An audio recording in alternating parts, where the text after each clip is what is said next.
What if you woke up in another world and could create dragons? No magic, no talent, but with one secret, a system that creates legendary dragons: fire, ice, light, and darkness dragons. He goes from zero to legend by training his own dragons and facing mages, nobles, and even family betrayals. Magic Academy. But the more power he gains, the closer he gets to a dark secret. Not everything that shines is magic. From nobody to the legend of dragons. Start creating dragons today. In the Arandi Empire, in the Lanster Fief, at a school, the teacher told the children that today they would learn about mages. She said that meditation is very important, as long as a person can concentrate, and that anyone can do it. Among the children, there was a slightly older boy. He wondered if that was really true. His name was Lynn Lanster. He felt a bit down, as it had already been 8 years since he'd entered preschool. Some brats his age had already become mages capable of being independent. However, he still couldn't even meditate. He looked at his hand, saying that if he wanted to discover the truth from that year, then he needed to become a sage-level mage. Suddenly, something hit his face. The children ran to him, apologizing because they had been distracted while practicing magic and got carried away. One child asked why Lynn didn't use a shield to block. Another scolded him, asking what he was talking about. Since unfortunately their young master hadn't even graduated from preschool, how could he use any kind of magic? The child who had cast the spell looked confused, asking why, if the Lord's magic was so powerful, Lynn was still a beginner. Another child said it was because the young master was an orphan adopted by the Lord. They began talking among themselves, wondering if a nameless street boy like that was worthy of being the Lord's heir. While they talked, the protagonist began to feel extremely offended for not having graduated preschool, for being an orphan, and for being called a street boy. The children went back to playing, and Lynn thought those brats really knew how to stab a person in the heart. Suddenly, a commanding and frightening voice asked one of the boys what he was babbling about. The boy started crying and could barely explain himself. However, the protagonist asked Carl to lower his sword. The knight looked confused and glanced at the protagonist, giving the children a chance to run. Carl told the young master that he must let him punish the children severely. Lynn stood up and said that even so, Carl couldn't use that kind of method. He asked if the sword the king had granted him was meant to be used against commoners. Carl was left speechless, then bowed and apologized, saying he wouldn't do anything foolish again. The protagonist said it was fine and decided to change the subject, asking why Carl was there. The knight shouted that he had almost forgotten the reason. He said the protagonist had received a letter from Oliver and should return to check it. Lynn was surprised to hear that because Oliver was the one who helped hide his real name the year his father had an accident. He was the benefactor who hid him there. Lynn returned to the palace. He thought that Oliver knew he couldn't sense magic and had been trying to help him in every way possible. The protagonist got off the carriage happily, thinking Oliver must have discovered something this time. He entered the estate and greeted his father, saying he was back. The man turned and told Lynn to go study quickly. This man was the elder brother of the protagonist's mother. His name was Blaine Lanster. He said he had Oliver's message and would like to hear it with him. Lynn thought he should call Blaine uncle, but to avoid exposing his true identity, they had to be known to the outside world as father and adopted son. Blaine used a bit of magic, asking the little statue to read the letter. The statue's eyes began to glow and repeated exactly what was written in the letter. "Greetings, Duke Blaine. I was wandering and happened to stumble upon a peculiar magic book. Perhaps this will help Lynn awaken his magic." Suddenly, the book emerged from the small statue and flew straight into the protagonist's hands. He was surprised to see the book was made of animal bones and remarked that the material was indeed quite peculiar. However, even with the book in hand, he lowered his gaze, a bit disheartened, thinking that so many years had passed and no matter how much he tried, he couldn't awaken his true magic. This made him look at the book and wonder if this time he would succeed. Knew his father's betrayal wasn't such a simple matter, because before, if Lynn came home just 5 minutes late, his father would become extremely anxious and fly across the entire city looking for his son. However, now his father is trapped in the dragon territory, and unfortunately, he doesn't even know if he's alive or not. Lynn lifts his face, smiling, and says that, as a true son, he can't just ignore that. Time passes, and night falls. The protagonist goes to his room and lies on his bed. He looks at the book and says he knows his uncle is doing this for him. However, he says that as long as there's a chance to find his father, he won't give up. Because if there's a 1% chance, he'll have 99% faith. The protagonist starts to think that even though he feels that way, in his memories, his father rarely came home. He starts remembering when he was just a child and hears his mother saying that his father brought new toys for him. He thinks that even though his father rarely returned home, every time he did, he would do everything he could to make him and his mother the happiest people in the world. His father always brought new gifts and surprises, and asked how he was feeling and if that toy was more fun than the others he already had. He gave love, affection, and attention whenever he could to leave again, and that way their family will be able to continue living happily. However, the protagonist remembers that this was the last time he saw his father because he never came back. And not only that, but his mother also vanished. So, if he wants to mend this broken family, maybe he's the only one who can do it. He wonders if that magic book can really help him awaken. He points out that the learning method recorded inside is completely different from orthodox magic. He gets out of bed, saying that whatever the result, he has already failed countless times. So what's one more failure? He begins to focus, thinking there's no harm in trying. He starts to gather his aggressive energy and draw it close to his body. However, something goes wrong and he gets frustrated and can finally perceive magic. Suddenly, he begins to feel a tremendous pain. He starts coughing blood for over 10 years. The sphere begins to emit a strange amount of energy and welcomes him, saying that sacred place belongs exclusively to the protagonist. Things begin to shift, and suddenly everything that was black begins to take form. The sphere says, "This is the home of dragons." Hearing that, Lin is terrified, imagining enormous and extremely powerful dragons. So he starts looking around, asking if there are any dragons nearby. The system says that once the dragon egg in front of him hatches, there will be dragons there. The protagonist is surprised and asks if that really is a dragon egg. The system says that's exactly what it is and emphasizes that this is the first dragon egg the protagonist has received, explaining to him that he cannot return to the real world until he successfully raises his first dragon and completes the basic feeding task. Lin hits the system, angry, asking if this is a joke and if he'll really be able to return after raising it because once it hatches, the dragon will eat him alive. Suddenly, he hears a noise and looks to the side, seeing the egg's shell cracking. He gets scared as he sees part of the dragon already sticking out. The system, still injured from the protagonist's attack, says that this is a friendly reminder and explains that if he doesn't drip some of his own blood onto the dragon egg before the shell fully breaks, the dragon will indeed eat him after hatching. This makes Lin even more terrified. Time is running out, and even without understanding what's happening, he takes some of his blood, saying he has to do this to form a bond with that kind of monster that has the power to destroy the world. Before the egg finally cracks, he jumps in to place his blood. Suddenly, an unimaginable amount of energy bursts out of the egg, throwing the protagonist far away. He slowly opens his eyes and asks if he succeeded. Looking in front of him, he sees a small baby dragon. He's even a little relieved, wondering if that's really a dragon, the most terrifying creature in the world. He flicks the dragon, knocking it down. He starts to feel a little calmer, wondering if this is serious, and thinks relieved that it's just a hatchling, so there's nothing to fear. Lin decides to help the baby dragon and removes part of the eggshell that was blocking its vision. However, the dragon becomes extremely angry. Congratulations on acquiring your first dragon. Dragon Creator. You have earned 5 experience points and 50 gold. You've been awarded the beginner reward, 1,000 gold. The system explains that gold can be used to buy feed, field structures, and field expansions. System gold and real-world gold are equivalent at a 1-to-1 exchange rate.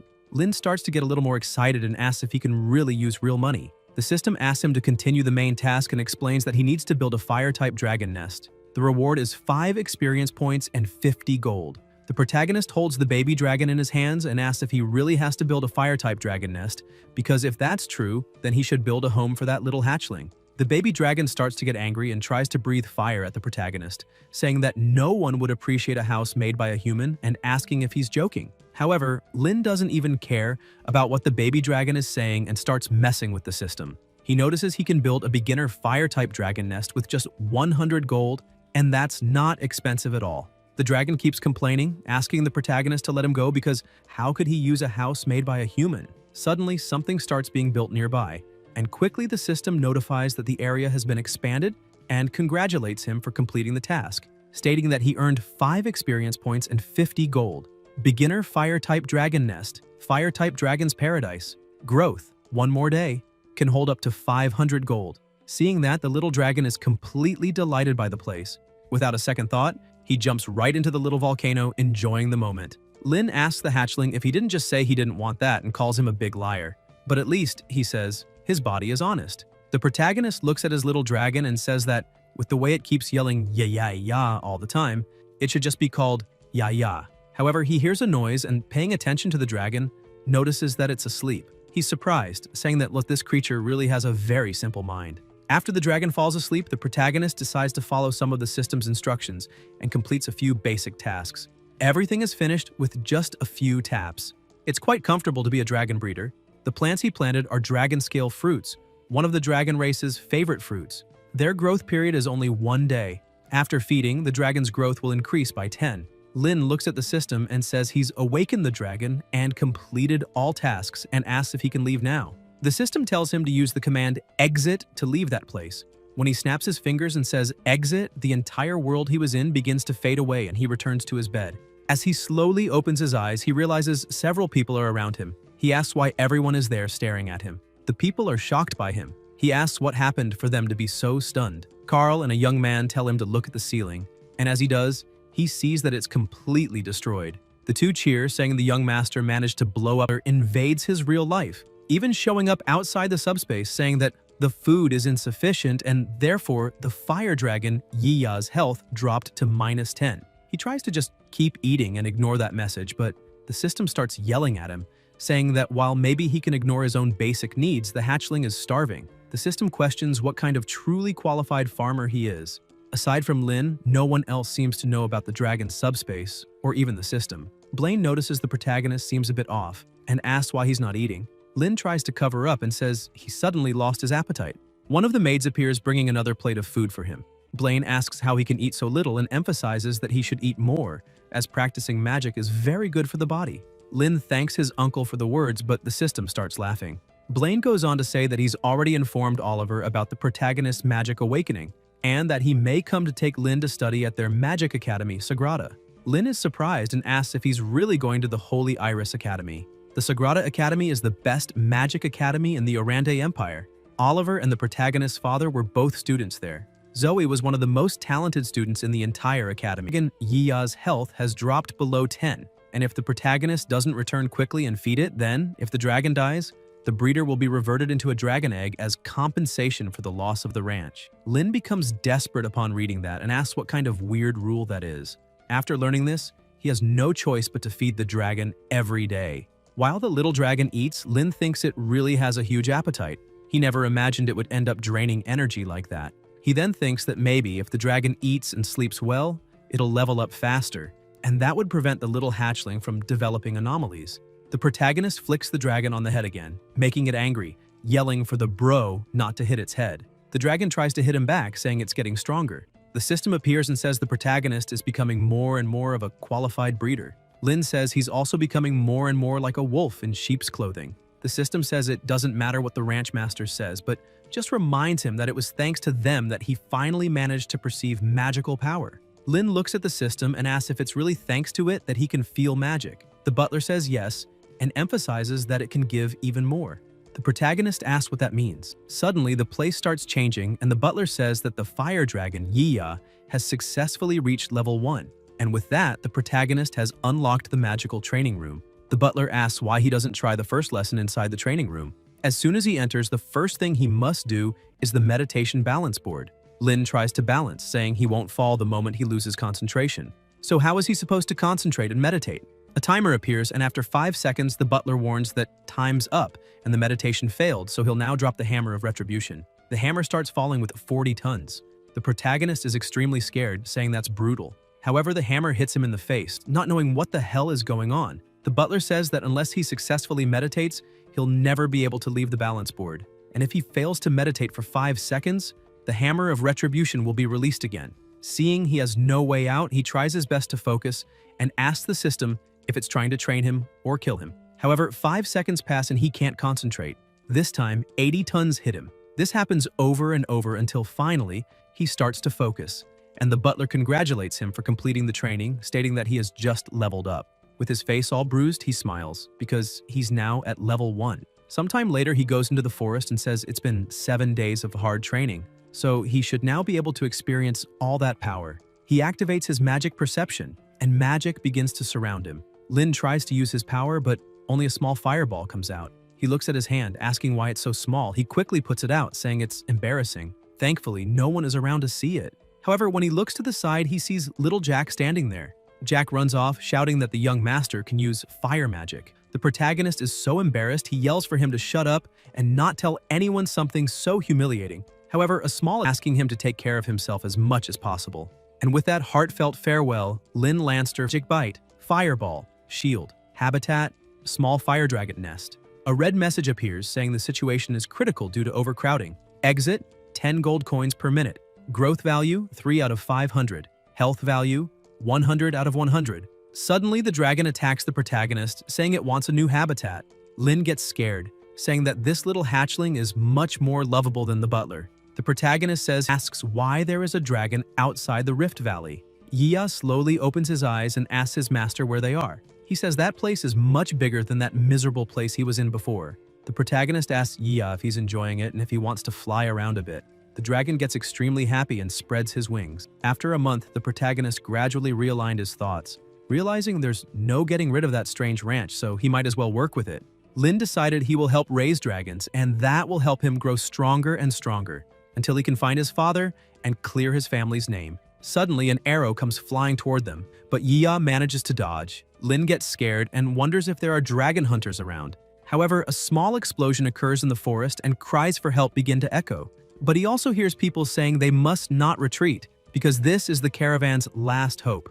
He also hears someone saying they shouldn't care about the caravan because if they do, they'll die quietly. And that's exactly why they must deliver the goods. The protagonist asks if this is a robbery. He continues hearing voices pleading for help and mercy until suddenly he hears someone shouting for the young master. He instantly recognizes the voice and realizes that little Jack is also caught in the middle of all that. Serpents were surrounding them while they were tied to a tree.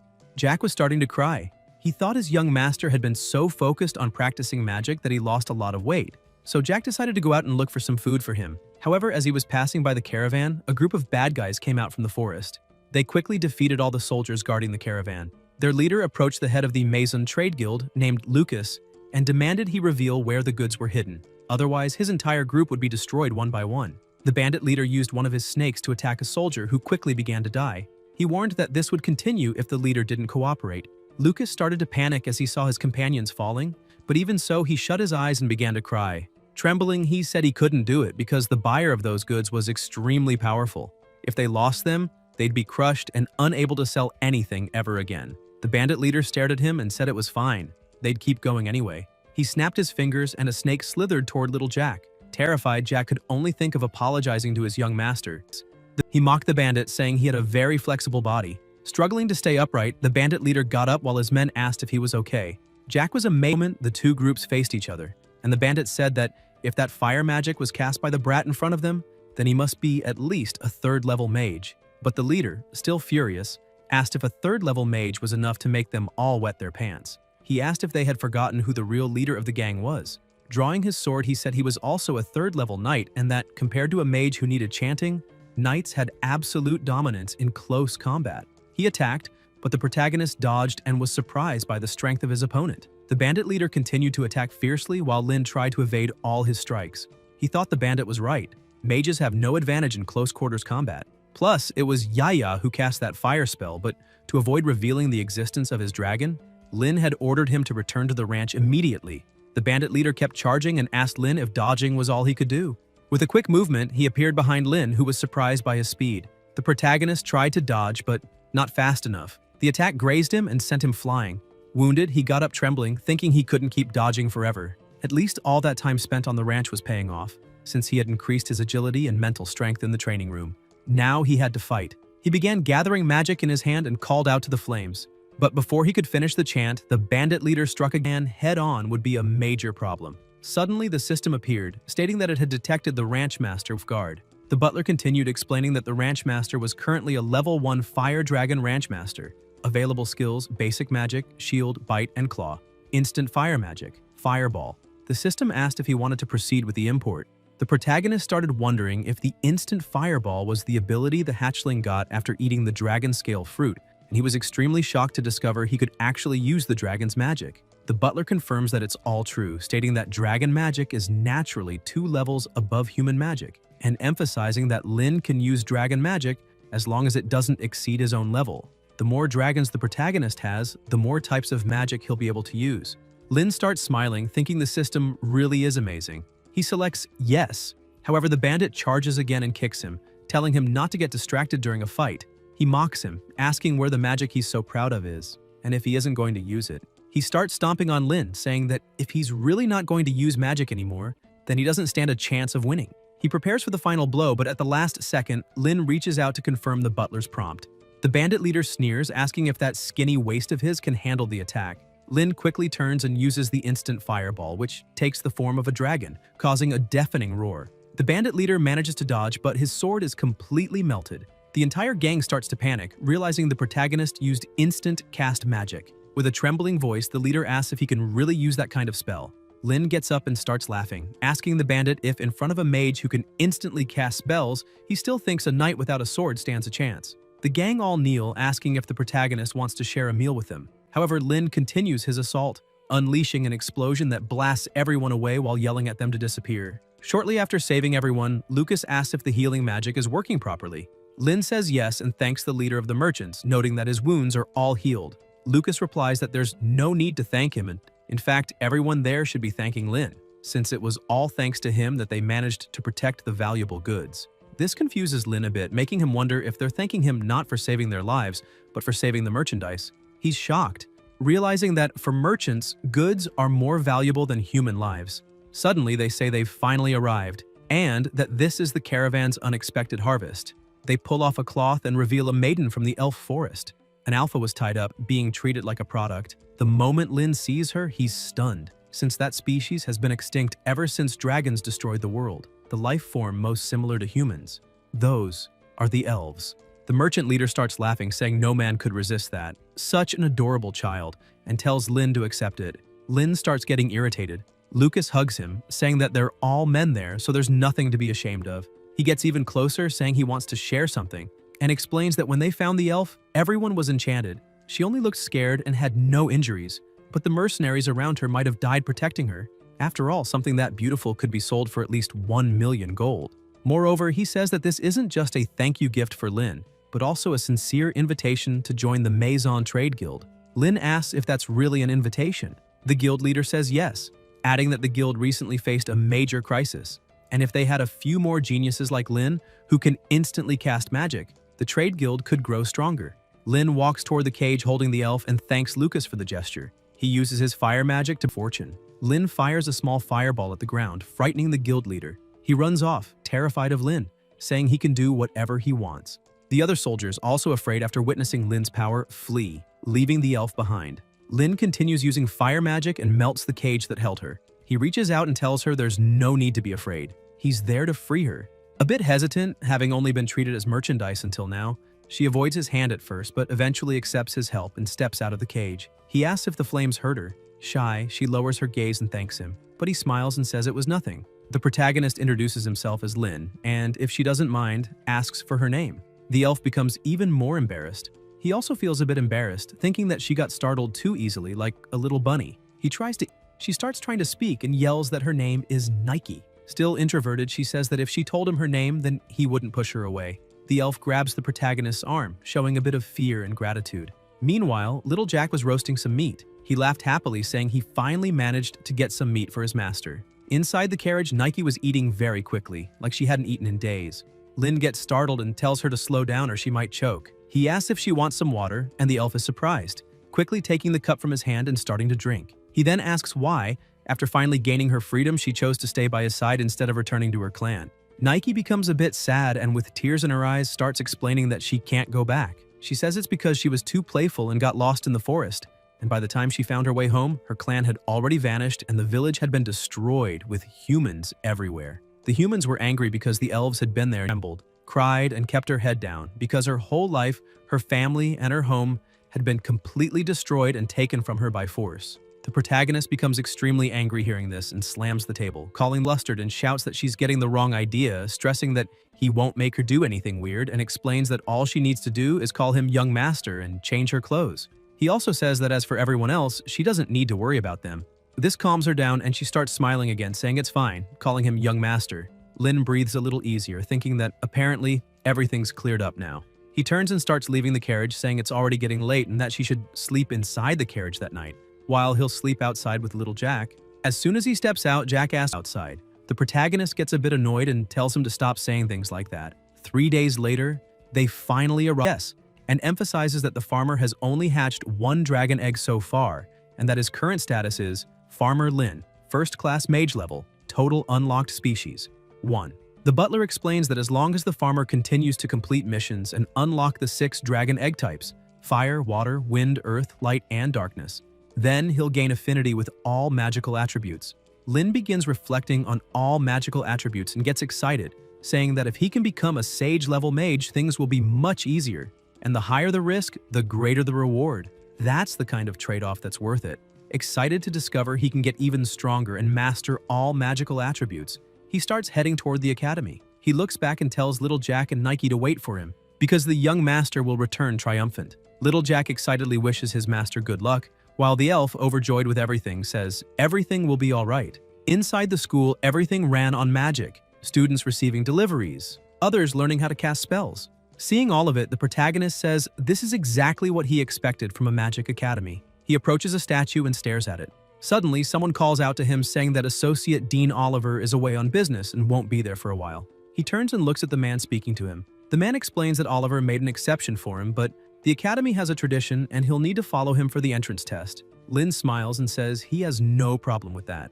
Elsewhere, several people were gathered, wondering if the people entering the association were talented. Some said they believed the magic affinity or talent level must be at least average or high, but most thought they were just average. One student shouted that maybe one of them is high level since he was chosen by Oliver. Suddenly, the protagonist shows up, and people are a bit startled, saying he's arrived. Without hesitation, he walks past everyone like a true king. A man holding a crystal ball calls Lin and says his name is Fred Edmund, and he will test the protagonist's magical talent. He asks if Lin is ready. The protagonist smiles and says yes. Fred says he admires the protagonist's confidence. He tosses the crystal ball and tells Lin to just relax his mind and place his hand on it. However, Lin hesitates for a moment, realizing he forgot to check something. He calls the butler and asks if the ranch will be detected by the crystal, because if they discover Yia's existence, it could be a huge problem. The system tells him not to worry, as the crystal only detects his magical talent level and nothing more. Fred calls Lin's attention, saying he's taking too long. The protagonist apologizes, starts to focus,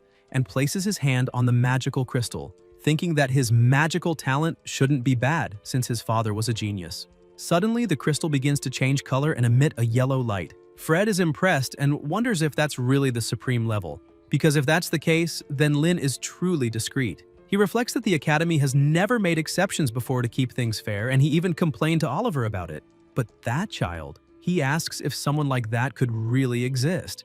Then he suddenly starts laughing and kneels down, announcing that Lin Lanster's test result shows low talent level, fire element, and weak affinity. Everyone around begins to feel disappointed, including the protagonist, who keeps trying to pour more of his magic into the crystal, asking how that could be possible. But Fred turns around, clearly uneasy about the situation. The butler appears again, saying that unfortunately the protagonist didn't let him finish speaking earlier. He explains that Lin's magic awakening method is different from everyone else's, so his talent is limited according to his current magic level, meaning his talent will only increase as his magic level rises. Lin asks if the butler is joking. The students around start commenting, saying he's weak and that, despite all the talk about him, there's nothing special. He's not even average, and that makes others question why Oliver chose someone like that. Fred approaches Lin, sighs, and says that the associate dean made an exception for him, so Fred can't say much.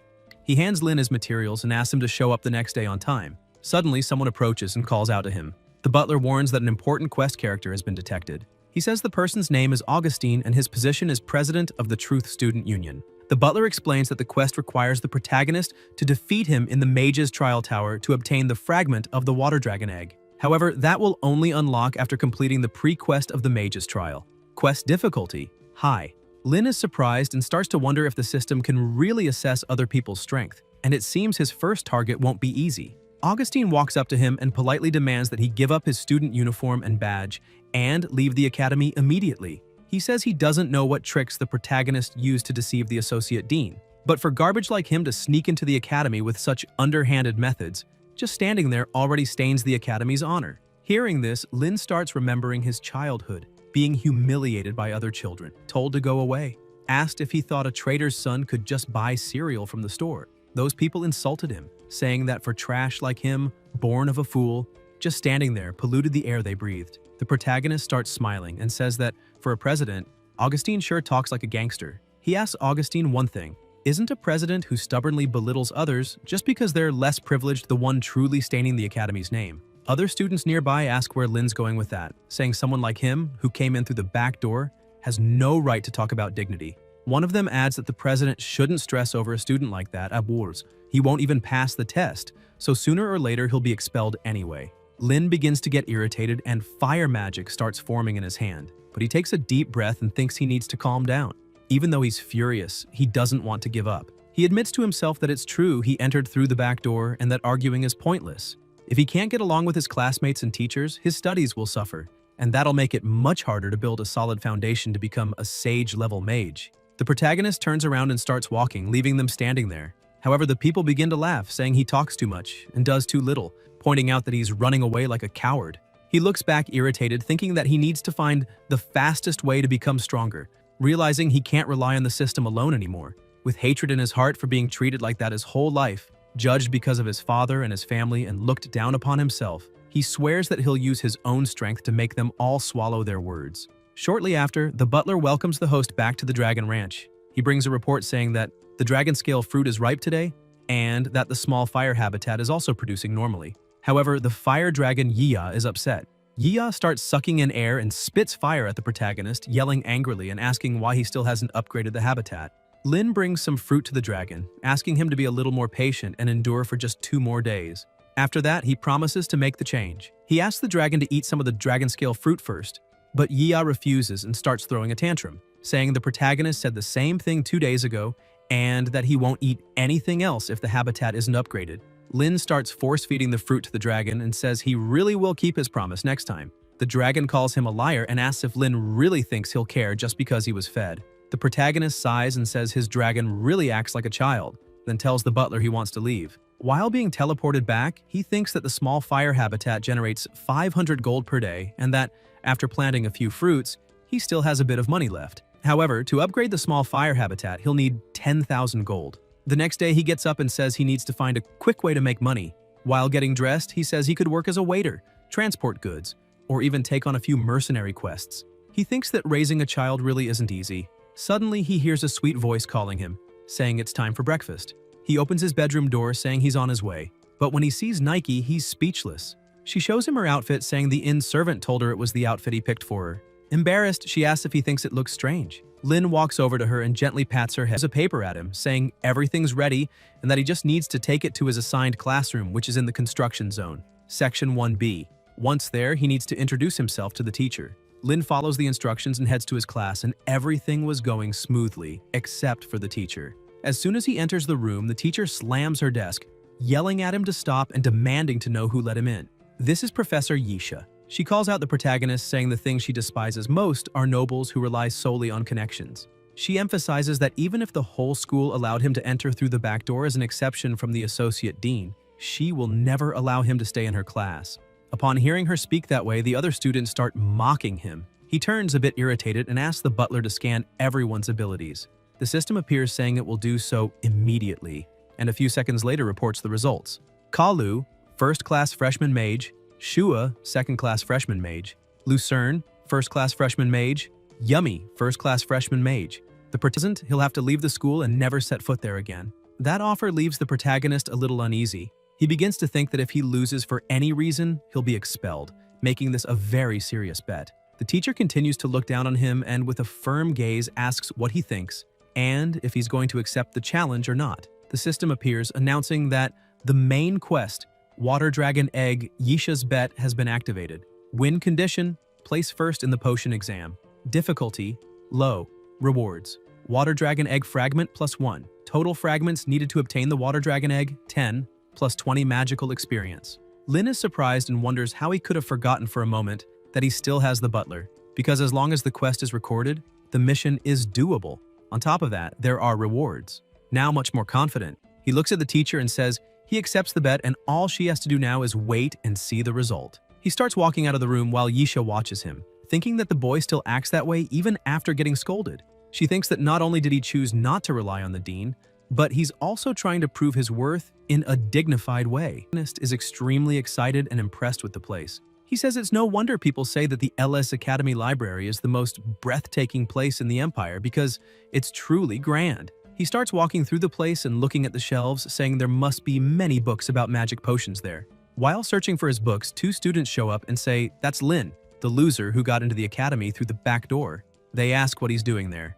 Another student says that if he's not mistaken, this is the class time for first years, so maybe Lin got kicked out for being too dumb. They keep mocking him, saying it's shameful for the whole school. The protagonist starts getting annoyed and turns to them, saying that clearly they do know how to talk big. Suddenly, a woman arrives and scolds the two students, saying they should be ashamed. The two look startled. She says upperclassmen shouldn't act like that and reminds them they're third years and still haven't learned that bullying is forbidden in the library. She warns that if they don't shut up immediately, she'll personally make sure their credits are deducted. The blue-haired student remains irritated and asks Duty. He tries to change the subject, saying that anyway, he intended to borrow some books on magical potions and asks if he can count on her help to find some. She says yes and introduces herself, saying he can call her Vivian. She begins using her magic and a book starts glowing green. Other books begin glowing too and float toward them. All the books land in the protagonist's hands one by one. He thinks that's really amazing and exactly what you'd expect from the Great Magic Academy. Vivian tells him that's the full collection of writings on magical potions. She also says she heard he starts walking and as he passes by her says that to be honest, since he entered the academy, Vivian is the first person who didn't judge him based solely on rumors. He thanks her again for everything she did for him today. That must have been what the hint was referring to. The key to solving those problems is yaya. The art of potion alchemy requires great mental fortitude. Beginners have low control over their minds and therefore many require dragon saliva as an additional in questioning if they all wanted to fail immediately. Shua got sad, lowered his head, thinking his teacher was fiercer than a mad dog. And he's literally a dog. The teacher began staring at the protagonist and looked at the potion he created. She started wondering if he really managed to get such a refined reagent using only his own skills. Then she used her magic to pick up the potion and said he really didn't do badly at all. She kept looking and analyzing the potion, saying that this truly was a potion of excellent. Another student said she already knew what happened and pointed out that the protagonist clearly used dragon saliva. The students started following that theory and another pointed at him, shouting that it was definitely true, claiming he must have used some supplemental ingredient that grants mental stability during potion crafting. Because otherwise, how could a talentless nobody like him succeed? After just 7 days of solo study, Lin started laughing and asked if they really thought he had used any supplementary ingredient.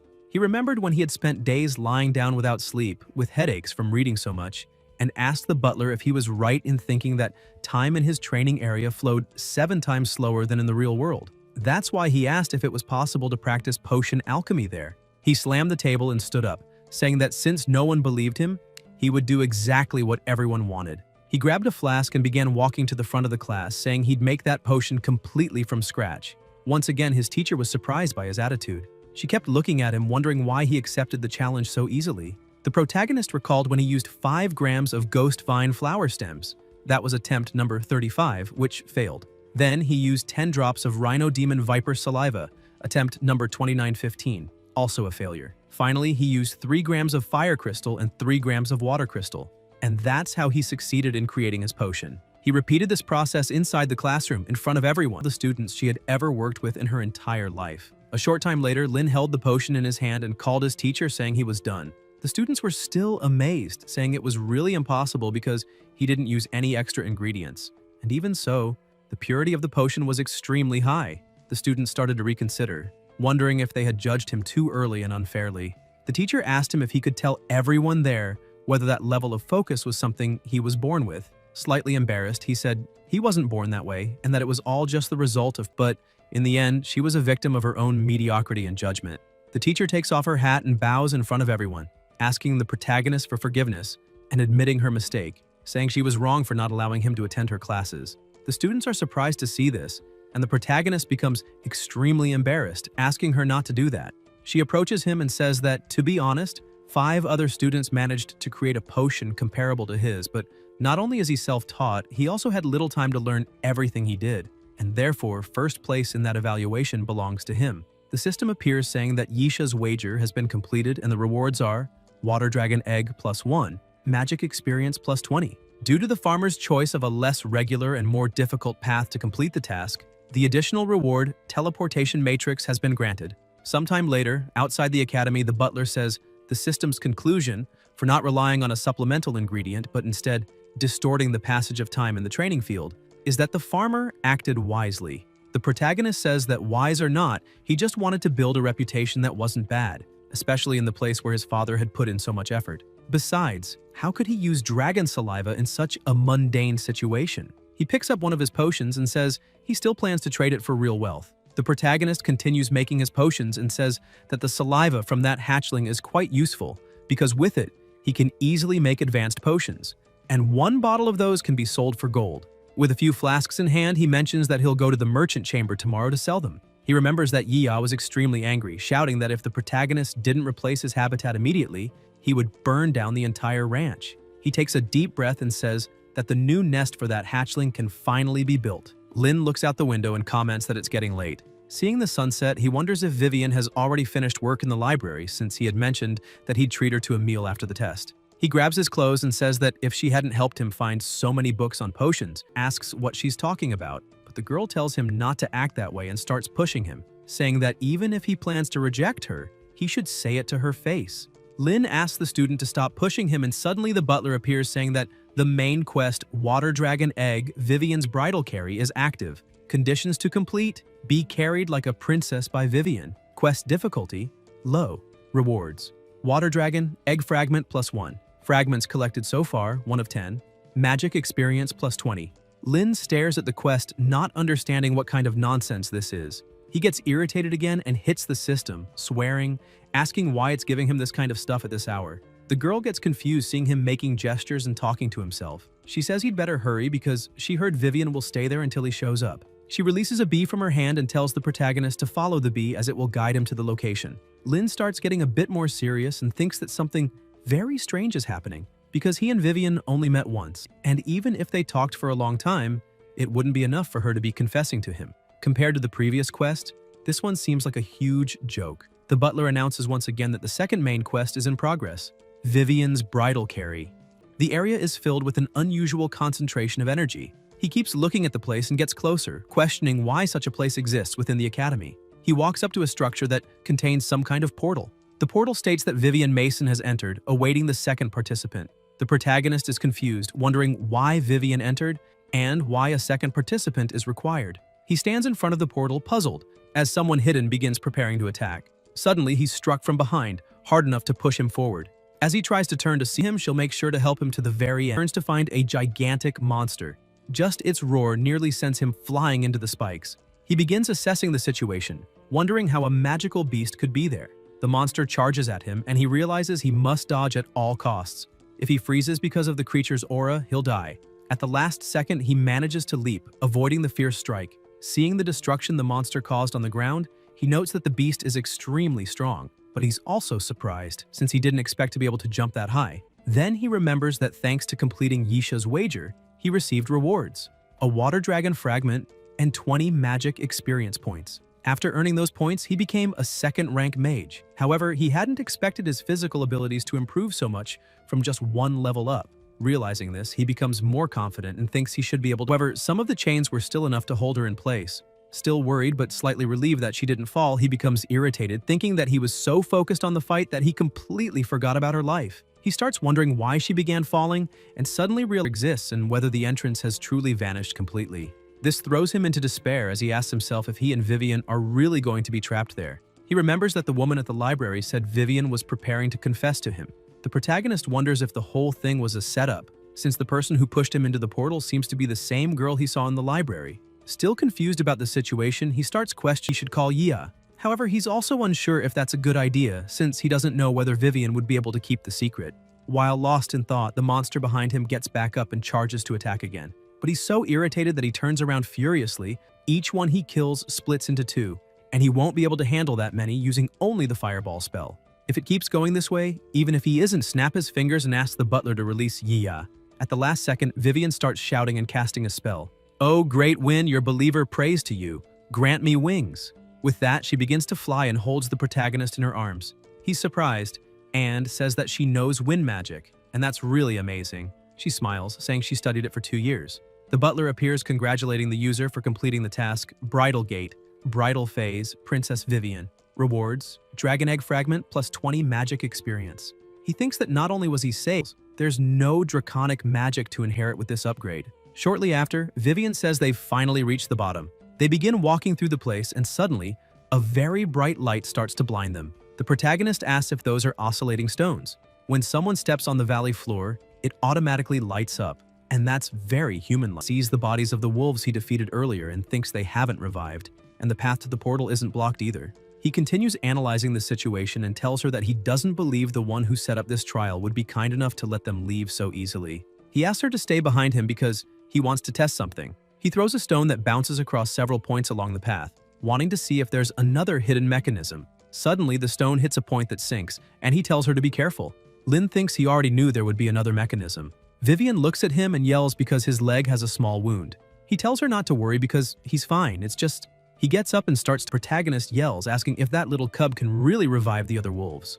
Lin says that if they stop to analyze the situation, all the others were revived by that white pup, so the key to getting out of there for good is that being. The protagonist begins fighting the wolves again and starts defeating them easily. However, every time he defeats one, it's revived. The protagonist thinks this really will never end because he won't be able to find a chance to do magic again, saying, "Oh, great wind, your believer prays to you. Turn into a sharp blade and destroy the enemy." An attack shoots from her and quickly heads toward the pup. The protagonist says she's really amazing. However, the pup senses the attack coming and starts growling again, creating a barrier in front of itself that blocks the attack. Both of them are shocked, as they didn't expect it to defend itself. Vivian starts trembling upon seeing that the little pup was able to create an immunity shield. She remembers a merchant fleet so large that only that child returned. People around her used to say they heard it was an encounter with an 8th-ranked demonic beast. The escort team couldn't break through the immunity shield, and when reinforcements arrived, only that child was left alive, hidden under a pile of adult corpses.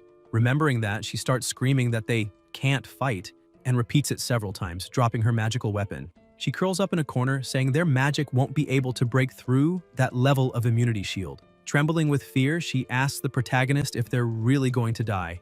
Lin keeps fighting and asks what's going on with her since she's completely in shock. He starts getting irritated with the situation and yells that they're not going to die. He starts defeating multiple wolves one after another in seconds and shouts for her not to be afraid because there's definitely a way and he's right there and won't let anything happen to her. That scene she just witnessed starts to clear in her mind and she remembers it happening once before. Someone was in front of her fighting a monster and told her not to be afraid because he was there and wouldn't let anything happen to her. Vivian starts to wonder if this is really happening again. She also questions what she's doing since she had sworn never to hide behind others again. Her conscience starts pressuring her, asking if she's really going to fear and looks at the protagonist fighting those beasts. She thinks that even if she's the one who dies this time, she'll never go back to being the one who just hides behind others. She starts running, screaming, and lands an extremely powerful blow on a wolf, slamming it into the ground. Lin is surprised and asks if a mage is really using physical attacks. Vivian, still upset and with tears in her eyes, apologizes once more to the protagonist, pointing out that she didn't use anything special just now, and that for now, that's it. It should work. The protagonist gathers all his strength and attacks. Suddenly, all the wolves begin to fall and the system congratulates him, saying the rancher has defeated a boss-level monster and gained 10 X experience points. Rewarded title, Wolf King, can make wolves kneel before you, has 3 opportunities to summon and command a pack. The butler also congratulates him for learning a new skill on his own. 3rd rank technique, Fire Fist. Reward, beginner to master Fire Magic Notebook X1. Lin is surprised and asks if there really was such a reward. Vivian approaches, saying they have to leave quickly because that portal seems to be the right one. The protagonist walks up to the portal and begins to extend his hand to test it. Vivian looks at him and realizes, now that she's calmed down, that his body is... Upon exiting the portal, Lin says something feels strange and questions why his body suddenly feels so relaxed and that all his wounds have vanished. The protagonist assumes the butler secretly helped heal him. However, it was only after reading the student manual that he found out. There are 2 ways to exit.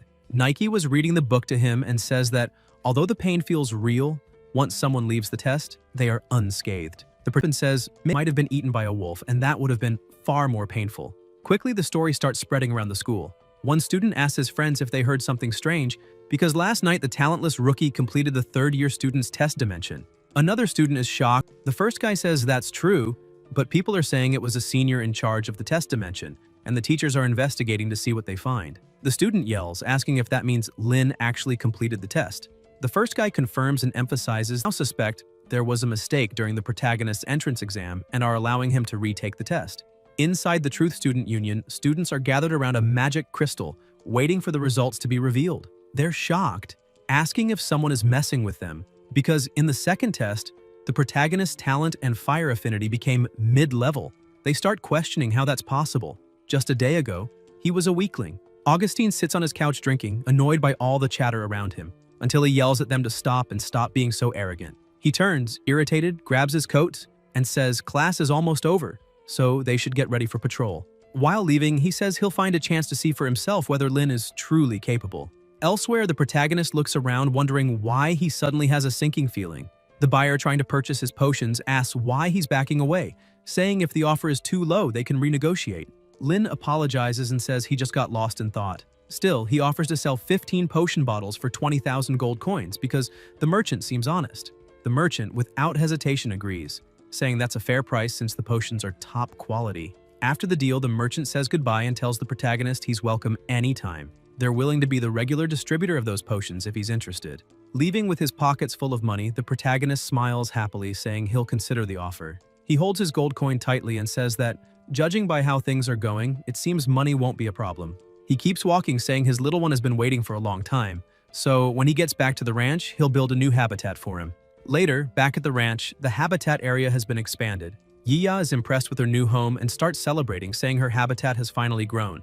Lin asks how she's doing and questions whether she really lied or not. She says she didn't lie and tells him that she loves him. Because of her bouncing and playing inside the small volcano, the lava nearly hits the protagonist, who steps back screaming and asks if that's her way of showing love. Yiya keeps relaxing inside her new volcano and says that was a small accident. The butler congratulates him once more for upgrading the dragon's nest to medium size. With that, he gains 5 experience points, 200 gold, now totaling 27 out of 200 XP, and unlocks a new area, Dragon Training Field. The system asks if he wants to go there now. Lin is excited about the new training field and Yiya asks if it's a new place to have fun. He calls her to take a look and snaps his fingers, asking the butler to teleport them there. While being teleported, the protagonist wonders what the drive. They realize it's nothing like that. He asks what they could possibly do on that platform. Yiya also gets annoyed, asking if the butler is joking with her. The system appears, asking them not to be impatient, since the more tasks the protagonist completes, the bigger the training field will become. After completing all the tasks, he'll unlock the Dragon God Arena. Lin is enchanted by the name Dragon God Arena. Yiya asks what that could be. The butler asks him to complete the first training task, wave the interactive dragon wand 1,000 times. Upon hearing the sound and movement of the wand, Yiya becomes amazed and delighted. The protagonist throws the wand to the ground and asks if that's not for cats, wondering if the butler really thinks that changing the word cat to dragon means he's training a dragon. He keeps arguing with the butler, asking why he doesn't give a real task. Yiya, who is excited to play, starts looking at her owner and becomes extremely sad. She turns and says it's okay if he doesn't want to play. Instantly, he remembers being alone in his room, asking when his father would play with him. Lin begins to wonder if the little one is feeling lonely. He figures she probably is, since she's the only dragon on that huge ranch, and he always shows up then disappears quickly. He starts questioning why he even cares. If there's a purpose to the butler's training, he should just think of it as playing with his little one. He starts waving the wand with the dragon, and the two begin to play. Quickly, his progress begins to rise. However, the protagonist's energy was also running low. He sits on the ground, asking when this will end and whether the training is for him or for Yiya. He gathers all his strength and starts waving it as fast and hard as he can. When he reaches 999, Yiya looks at him with a different presence. He freezes, wondering what's happening because he can't move his body. Finally, the little dragon manages to grab the wand from his hand, completing the task. The butler appears once again, congratulating him for completing the training task. The fire dragon, Yiya, has learned a new skill, Draconic Fear. Lin asks how you even learn that by trying to grab an interactive wand. The butler also informs him that the user's level has increased to 3rd rank, and now he can inherit the 3rd rank magic, Draconic Fear. Using the skill will paralyze any magical beast lower in level than the user, and has a small chance to paralyze one of a higher level. The greater the level difference, the longer the paralysis. He's amazed that he also inherited a new magic skill. Suddenly, several things begin to emerge from the sea. The butler says he's also unlocked the 2nd training task, but that day's training quota has been exhausted. The user is welcome to explore it next time. Lin looks toward the horizon and says he truly understands now. It's true that every time he completes a task, the training field will grow larger. The surface of the water is so vast that he wonders when he'll be able to unlock the Dragon God Arena. Yiya calls out to the protagonist and he says he already knows, promising they'll continue playing next time. He pets her and says that in the future he'll play with her more often. However, Yiya gets annoyed and slaps him away, asking who gave him permission to touch her belly. The protagonist screams as he's sent flying, saying his affection was wasted.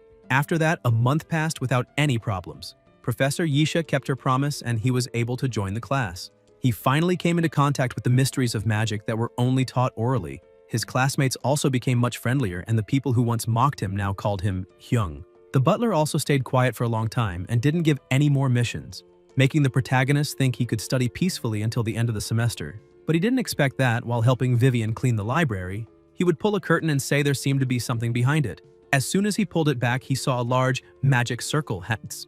Immediately he shouts that there's no mistake. He recognizes that magical aura as his father's. He reaches his hand toward the circle and it begins to glow. He grows a bit concerned about what's happening and simply disappears. On the other side of the portal, he looks around in surprise and asks what the hell that is, because he sees a chained dragon. However, upon closer inspection, he realizes it's not a dragon, but merely its remains. He begins to wonder why something like that exists in the academy, and why a matrix with his father's residual magic would lead him to a place like that. The butler appears and says the main quest for the water dragon egg, the sleeping dragon's last wish, is now active. The completion conditions are break the chains restraining the dragon's skeleton and help the sleeping dragon move on. Quest difficulty, medium. Reward, water dragon egg fragment, X2. Current fragments, 2 out of 10. Lin keeps looking and says that's just a regular dragon's nest. Magic experience, 50. He creates a flame in his hand and says he'll try it now. He attacks the chain, but nothing happens. He realizes he can't melt the chains. It won't be that easy. He understands that he'll need to figure out the material properties of the chain before trying anything. However, when he steps onto the sanctuary, another magic circle activates, and the dragon comes to life and begins to move. The protagonist is startled and asks if the dragon has become a ghost. The attack stops just inches from his neck, restrained by the chains. The protagonist watches and tries to get as far away as possible, saying, "Thank God the chains are limiting the creature's movements." However, that also means that if he breaks the chains, he'd be torn to pieces in seconds. The butler then tells him not to worry, as he would never do anything that would harm the user. Suddenly, the protagonist begins to memoir on a table. But the book has no title. He starts wiping it clean, wondering if it might contain any useful information. As soon as he opens it, some illusions appear in front of him. Oliver is telling Zoe to believe in him, because even if they weren't acknowledged by their peers in the modern age, their research would certainly go down in history. The protagonist starts shouting for his father and uncle. He keeps looking at the book, now realizing that the place might have been their lab. However, all the pages in the book are blank. Lin starts thinking that maybe the book that helped him awaken the Dragon Ranch was the result of that experiment. He thinks dragons are evil and should be killed. However, he wonders if his father let the dragon go because he didn't agree with humans experimenting on dragons. Lin starts to get confused. If that were the case, his father should be on the opposite side of his uncle. He remembers when he was a child and Oliver told him there was something different about his father's situation, and that when Lin became a sage-ranked mage, he would tell him how to clear the family's name. Lin starts questioning why his uncle wants to help him so much. Lost in thought, he hits his head, saying he can't think about that right now. He turns and begins to leave the room, saying that even if he finds an answer, it proves nothing, since that book is just an empty grimoire left there by someone unknown. And that's exactly why he won't find any new clues there. He begins to pass through the portal, saying he needs to investigate more outside, because out there he can definitely discover more things and complete this task. Shortly after, the protagonist calls Vivian and asks her to place her hand on the wall, asking if she feels anything. She looks at him and says she can feel the spider web he didn't clean properly. Later, Shua appears and tells the protagonist that he asked around, but there don't seem to be any legends about dragons inside the academy. Lin takes a deep breath and decides to talk to his professor. When he gets there, a bit shy, he asks if there were ever any experiments related to dragons in that academy. Yisha looks at him and asks why he would think that. Dragons are such terrifying creatures. How could they be brought into an academy? Lin feels a bit confused, as her expression upon hearing the question seemed suspicious. The professor continues talking and asks why, instead of being curious about something so unnecessary, he doesn't focus more on his studies. She says that, given his excellent performance in the 5th trial realm, the academy has arranged an extra test for him before the final exam. Lin asks what she means and if he really has to do something extra. She says yes and explains that if he manages to pass this extra test, he'll be able to skip 2 years of study and also gain qualification to enter the Mage Trials Tower. She explains that the trial realm he cleared was modeled after the Mage Trials Tower, which is the hardest trial realm in the academy. The protagonist is surprised by that. The Mage Trials Tower is the masterpiece of Chancellor Gladstone, the academy's only sage-ranked mage. However, it contains more dangerous mechanisms, fiercer demonic beasts, and each floor becomes harder as one progresses. Only recognized students are allowed to enter the tower to test their limits. Those who perform well receive several special rewards, such as a Medal of Honor. Lin says he's heard about that medal before. The professor continues explaining and says that every time the trial tower is opened, the king of the Orandi Empire personally attends. The protagonist is surprised and asks if the king really shows up there. Yisha says yes, and that the Medal of Honor is personally awarded by the king. Students who receive the Medal of Honor have the same authority as teachers within the academy and can even study in the Imperial Library. She points out that this way, he'll be able to find information he can't access within the academy. Lin is shocked and wonders if Miss Yisha is actually giving him a hint, because the information not found in the academy might be exactly what he's looking for. Immediately, he gets excited and tells his professor that he'll take the extra test and asks if he can know more details. Yisha shouts that he must defeat her before the final exam. There's half a month left before the extra test and says she's looking forward to seeing how he performs. The butler also appears, saying the Water Dragon Egg quest has been activated. He must qualify to enter the Mage Trials Tower. Victory conditions: defeat 3rd rank Professor Yisha without using draconic magic. Quest difficulty low. Rewards: 1 Water Dragon Egg fragment and 30 magic experience points. Lin freezes, wondering how he's going to fight without using draconic magic. He starts thinking that a 3rd rank versus another 3rd rank might seem fair on the surface, but the professor's understanding and control of magic are far beyond what a beginner like him could achieve, especially a water-specialized professor whose magic would counter his. However, in magic, it's not just about attributes but also skills. So his only chance to win is to learn new skills before the extra test, skills that Professor Yisha won't anticipate. That way, he might be able to counter her water magic. The protagonist starts studying like crazy to learn more. Using the reward notebook from the butler, he keeps training non-stop and even recites new incantations like Spirit of Fire resounding between heaven and earth, please hear me. But he begins to think that blindly studying won't be enough. He also starts sparring with Yia, but ends up getting hit and almost roasted alive. The little dragon laughs and asks if she's not amazing. The protagonist asks if she's trying to kill him. Still, he keeps training with her, thinking he needs more combat experience. Over time, he starts dodging Yia's attacks. He thinks that even though training and fighting every day is exhausting, he's felt a significant improvement in both his magic skills and his bond with Yia. In that brief moment, he begins to feel fulfilled and happy as he continues preparing for the extra test. As time passes, the day of the test finally arrives. The two are already in the arena, and many people begin gathering around. Some students comment that the protagonist only reached 3rd rank half a semester ago and is already bold enough to fight Professor Yisha. People start whispering that no first-year student has ever had the chance to enter the Mage Trials Tower. So how is Lin, with only mid-level talent, going to be the first? They say he'd better lose quickly so that boring registration tasks can be finished and preparations for the trial tower can begin. Vivian gets irritated, saying that kid shouldn't say such things because student Lin is amazing. Shua is also annoyed and says that if the protagonist loses, he'll eat his own hat.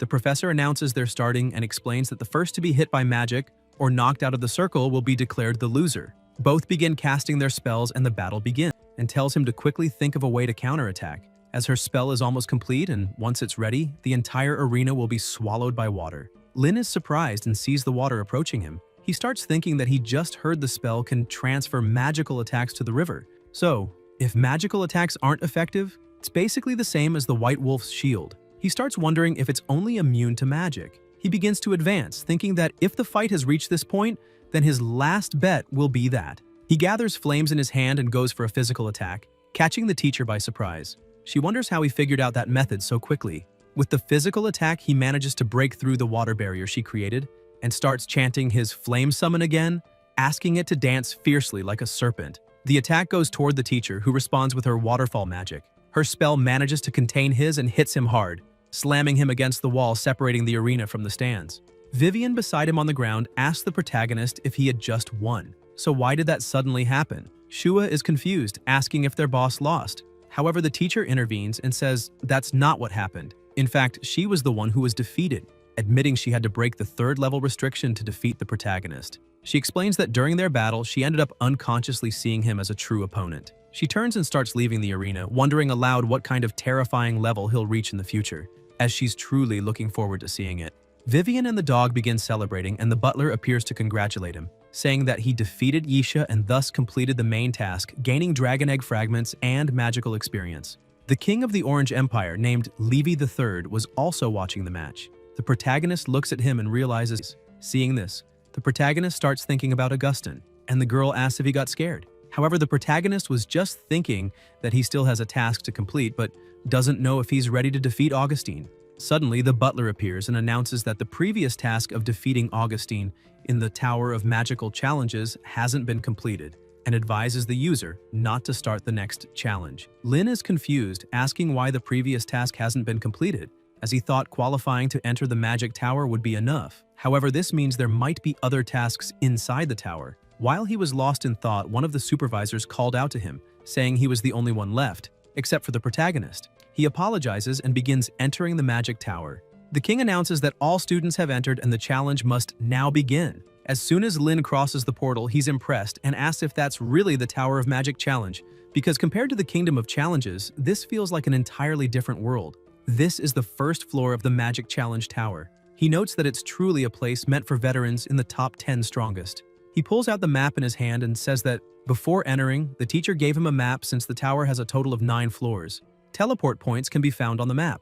On the first 3 floors, each teleport point is protected by magical beasts. Looking at the map, he notices there are many teleport points on the first floor. He starts moving, thinking that being killed by magical beasts or defeated by another student in a magical duel counts as elimination. He continues advancing as fast as he can, since he doesn't know how strong the other students or beasts are, so it's better to run. His strategy is to distance himself from the largest group and head straight to the nearest teleport point. Along the way, he encounters a few magical beasts but defeats them easily. The system congratulates him for defeating a 3rd-rank magical beast, the Dark Knight Leopard. With that, he gains an experience point. He begins breathing heavily and says he finally reached the 3rd floor rather quickly, but the beast level hasn't changed since the 1st floor. He steps into the teleport circle, saying that if his calculations are right, the next floor should have 4th-rank magical beasts. He notes that the higher up the tower, the fewer teleport points there are. That means that going forward, the chances of encountering others increase, so he'll need to be careful. He finally reaches the 4th floor and someone hidden, holding a magic potion, says they finally found him.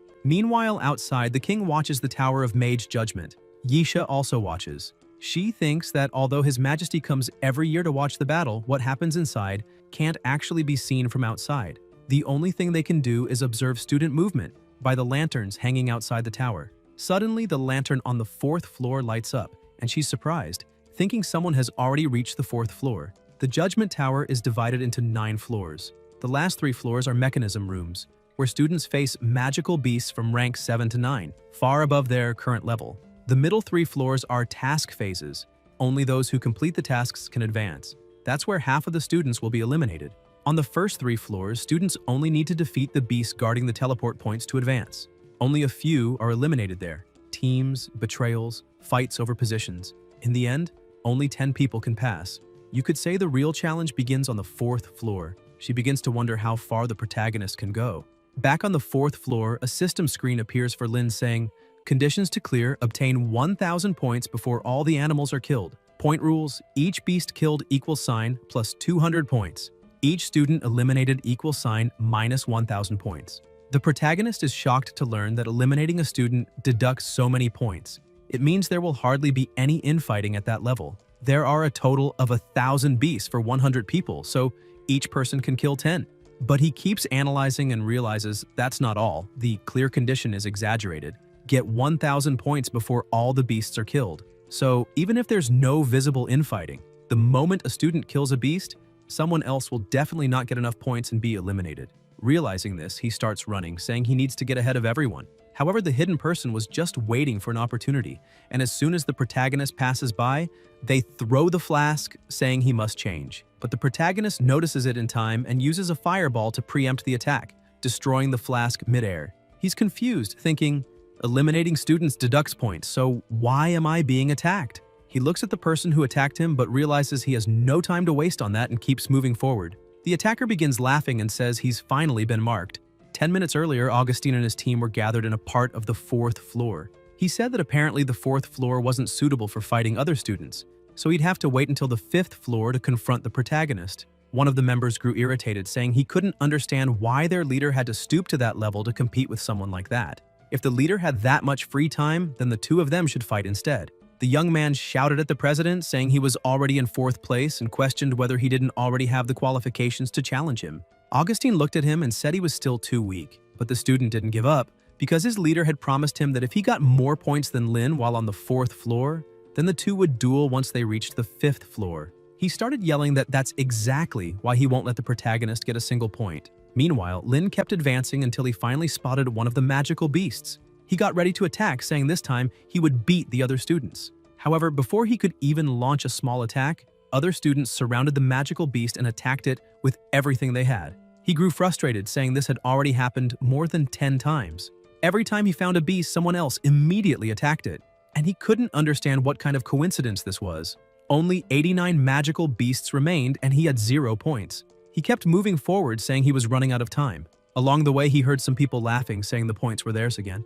One of the guys laughed, saying he had already gotten his 1,000 points. The other two were confused, saying they were also ordered to chase the protagonist, so they didn't understand how he was lucky enough to get 1,000 points. And if they kept wasting time chasing the protagonist, they wouldn't earn enough points to pass either. Suddenly, Lin lunged at Alan, threw him to the ground, and asked what that comment meant about chasing him. The other two who were standing prepared to fight, asking if the protagonist was crazy for attacking their team alone. However, Lin looked back and smiled, saying veterans were more than welcome to attack him if they wanted to lose 1,000 points from their total score. The two decided to back down. Lin kept holding Alan and said that, on the other hand, he didn't care if Alan didn't want to talk. Either way, he wouldn't earn enough points to pass. So they should fight each other to the death, right there and now. Alan began to panic, saying he didn't want that, as he had just barely earned his points and didn't want to be eliminated. Terrified of being disqualified, he shouted that it was Saren who told them to do it. If they didn't, he'd break their bones once they left the tower. Lin was confused and asked who that person was, but they said they didn't know what the protagonist had done to offend him. They pointed out that Lin had been so focused on looking for magical beasts that he hadn't noticed the air, and that if he just lifted his head a bit, he'd see an arrow pointing directly at him, saying, "Lin is right here." The protagonist was surprised and said now it all made sense. That's why people were always ahead of him, no matter where he went. Suddenly, he remembered the red powder and realized it was used in that earlier attack. He stood up, extremely angry with the situation, and Alan said the number of beasts had dropped too fast, asking if the protagonist still planned to keep going, because even if they didn't interfere anymore, others would keep tracking him, so it was too late to get 1,000 points. Lin tried to destroy the mark with a fireball, but it remained. Alan told him not to waste energy. Those markings couldn't be erased. Saren kept watching from afar, saying that as long as the mark remained, his lackeys would always be one step ahead of the protagonist, taking the magical beasts he could be getting. He emphasized that Lin wouldn't get a single point and should forget it. But then he was shocked by what he saw. Another arrow appeared and he wondered why there were 2 markings. Lin began moving fast, saying if they wanted to mark him, then fine. He could easily imitate hundreds of those marks to confuse them. He started using his fire ability to create countless other markings, leaving Saren unsure of what to do. Seeing no other choice, Saren began hunting magical beasts himself, since there were still 29 left. He pointed out that there were very few magical beasts remaining and refused to believe the protagonist would manage to get his 1,000 points to pass. The other students start succeeding one after another. Lin keeps moving forward as only 8 magical beasts remain and he has a total of 600 points. He says he's almost there and continues searching. He just needs 2 more beasts. However, the system shows that only 1 beast remains, and this leaves him frozen. He punches a nearby rock in frustration because even if he defeats the last one, he still won't have enough points. But then he looks to the side and sees a new system window appear saying, since only 1 magical beast remains for the current floor's hunting task, the desperate attack effect has been activated. The student who defeats the last magical beast will receive a reward package. The package will randomly grant between 0 and 999 points when opened. Time limit to complete the task, 1 hour. Please participate actively in this hunting task if your points are insufficient to complete the current objective. Lin becomes extremely happy upon seeing that he still has a chance and charges forward with everything he's got. Other students also keep searching for the beast, but none of them manage to find it, as it hides very well. They comment that it was expected to be hard to find, but they don't care and decide to head to the central teleportation circle and rest a bit. Meanwhile, at the central teleportation circle, Augustine was already there with some of his team members.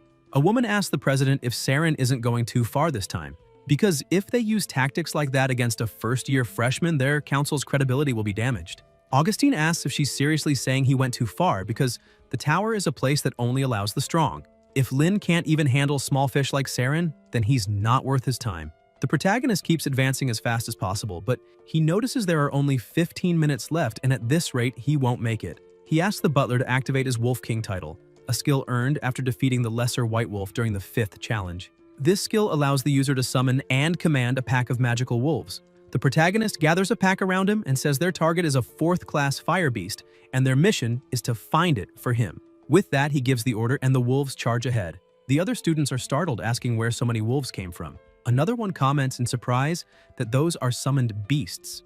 Alan observes the number of wolves and says he doesn't know anyone in their class who can summon that many. Another student suggests maybe it's because time is almost up, so the tower itself released the wolves to give them a chance. Suddenly, a howl is heard, and the students start running toward the sound, saying maybe they found something. Seeing how fierce the race to get there is, the protagonist asks the butler to use the teleportation matrix item. Lin is teleported to a location and suddenly hears someone behind him, saying they're really impressed he's using such a valuable item there. And apparently, he's not afraid to spend money during the challenge. Lin is surprised to see that someone got there before him. He turns around, irritated, saying that person must be Saren. Lin asks if he's already defeated the last beast. Saren tells him not to be so scared because when the wolves howled for the protagonist, he just happened to be nearby. However, it seems the last magical beast is inside the volcano. The other students start arriving, saying they can't believe it, and that's why no one could find it in time. Saren keeps mocking him, telling the protagonist to just give up and admit it. He may have conspired against Lin on this floor, but all is fair in war. He points out that this is actually a good lesson for Lin to witness firsthand the savagery of human nature. Lin asks if he really expects a thank you for that. Saren smiles and asks if he's not happy with the result. But then Lin jumps into the volcano, leaving him shocked. He asks what's going through the protagonist's head to do that. But Lin states that losing like this isn't fair and no one would be happy with that. A countdown appears saying there are only 2 minutes left. He dodges a strong flame heading his way and thinks that while he's inside the Tower of Challenge, he won't die, even if seriously injured. He keeps pushing forward, breaking through anything in his way, thinking he wants to see how far he can go. But the temperature starts rising extremely fast, and the place becomes unbearably hot.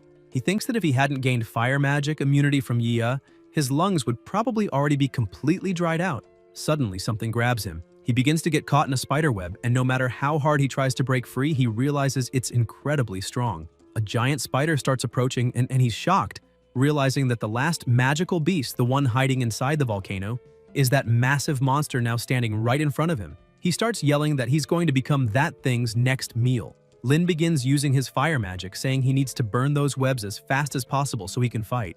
However, his fire magic does nothing. The monster keeps approaching and attacks, piercing both his legs, causing him to scream in pain. The system appears and states that this is a 4th-class creature, the fire spectral spider, a giant spider that lives in the crater of a volcano. Its golden silk is extremely resistant to heat sources. Not even flowing lava can burn it. It enjoys torturing its prey until they can no longer fight, then devours them slowly. Lin asks if the system couldn't have shared this extremely important info earlier. Suddenly, the spider attacks again, piercing his hand. He starts getting angry, thinking he can't afford to lose focus. He notes that even though he can't destroy the web and is immobilized, he can still cast magic. He begins casting a spell, but the spider attacks him 3 more times, stabbing his body again. Even in extreme pain and on the brink of defeat, he continues chanting with all his remaining strength. Several fireballs begin forming around them, hitting the spider with everything, but it hides inside its carapace, which makes the protagonist even angrier, asking if it really is such a coward that it'll just hide like that. He tries to free himself again, saying that if he weren't stuck in that damned web, he could use his fist to break that shell. Suddenly, he sees the remaining time is under a minute and panics, realizing he's running out of time. From this, he concludes that there's really no other way. He suddenly notices the spider's eyes are exposed. If he can see its eyes, that means the shell doesn't cover the entire body. So, if he can use the fire serpent spell to penetrate its defenses, he might have a chance. With difficulty, he manages to free one hand and begins casting his spell, but then he feels a tremor and intense pressure, making him think the volcano is about to erupt. The spider shoots more webbing, covering the protagonist's mouth and preventing him from casting spells. The butler warns that flame spiders enjoy consuming prey that has been burned by magma from active volcanoes. Lin gets even more frustrated, asking if that's why the spider stayed there for so long, and questions again why the butler couldn't have warned him earlier. Because if the volcano hadn't erupted at that exact moment, maybe he could have won. The spider prepares to strike him as the volcano awakens, spewing magma everywhere. From afar, the student union is monitoring the situation. Saren starts laughing, saying he had already warned that a bastard like that couldn't be a rival to his master. He turns and says the president should come with him, since they have a duel on the next floor. However, Augustin asks if they really think they can leave, and reminds him that it's good. He hasn't forgotten the current mission still isn't over. Saren comments that his master's tongue is sharp as ever, noting that there are only a few seconds left, and questions whether the president really thinks the protagonist will survive that. The remaining time is just 30 seconds. Lin gathers all his strength and punches the spider in the jaw, shattering its fangs. The butler appears, congratulating the farmer for completing the special achievement, Baptism of Fire. Amid the flames and magma, the protagonist stands as if nothing affects him, thanks to the fire magic immunity effect. His own body was forced to endure the molten lava, now granting him physical resistance similar to the flame dragon Yiya. From now on, this resistance will grow as Yaya's level increases. Normal physical attacks can no longer injure him. Lin looks at his body and says it's truly amazing. Even his wounds healed instantly. He looks to the side and comments that apparently there's not much time left, as only 4 seconds remain. The spider tries to flee, but he stares it down and asks where it thinks it's going. He casts his magic again, summoning the fire serpent, and strikes the spider with full force, with only 1 second left on the timer. With that, the time runs out. Saren keeps laughing, saying it's over, and asks the president what he thinks of that, emphasizing that he had said the protagonist would be eliminated. Augustine turns away disappointed, as he truly believed that Guy hadn't survived. Suddenly, people begin shouting for them to look at the sky. Something is moving. Augustine is stunned, thinking it might be him. He looks back and sees that the mark placed on Lin is moved, asking how he managed that and how many points it's worth, telling him to open it right away. He says he will, but first asks if any kind soul would lend him some clothes. A girl hands him some clothes, and the protagonist thanks her. She says it's no trouble at all, pointedly getting in the protagonist's way, so now he's willing to lick his boots to make up for it on the next floor. Lin starts pushing him away, asking him to back off a bit, but Alan keeps begging for a chance. Saren approaches and says they might be talking about the next floor too soon. He points out that even if the protagonist was lucky enough to defeat the beast, if the reward orb doesn't grant him 400 points, then he's done for. Everyone tells him to open it right away to see what's inside. The system informs that he must break the golden orb to reveal the score. Lin holds it with both hands, focuses, and asks that the points inside be enough. He slowly opens the orb. As soon as he does, he's congratulated for earning 399 points. However, he's extremely frustrated, saying he needed just 1 more point. Saren bursts out laughing in his face. The system appears, saying that the 4th floor test of the Mage Challenge Tower has ended. Students who reached a total of 1,000 points during the test will be sent to the 5th floor. Those who fail to reach that score will be eliminated from the trial and sent outside the tower. Please prepare to be teleported. Saren keeps mocking him, saying he deserved it. No one told him to think he could steal the chance to fight the president. Daya scolds him, calling him trash for celebrating such an empty victory. Lin lowers his head and tells his senior to let it go. Upset by the situation, he thinks that he already struggled enough just to survive back there, so he'll leave without regrets. With that, people are teleported to the 5th floor of the Mage Challenge Tower. At the central teleportation circle, people start cheering, as the protagonist also appears there. They note that apparently, he wasn't eliminated. The other students find it very strange, since all the eliminated ones were already sent away, yet Lin is still there and wasn't removed with them. They start wondering if it's because he was the only one to complete the final mission of the 4th floor. Some people begin getting irritated, asking if that means advancing to the next floor can also depend on merit. However, that clearly goes against the tower's rules, making them question if the rules are just for show. Saren storms over to him in a rage, shouting and demanding to know what kind of cheating he's using. However, Lin is completely lost, not understanding what's happening. He even wonders if the butler might have cheated on his behalf without him knowing. Saren keeps going, saying that with how weak the protagonist is, he can't understand how he managed to jump into a volcano and then come out unharmed. And on top of all that, still kill the final beast. He questions if that's when all the trickery began and keeps pressing for Lin to confess what's really going on.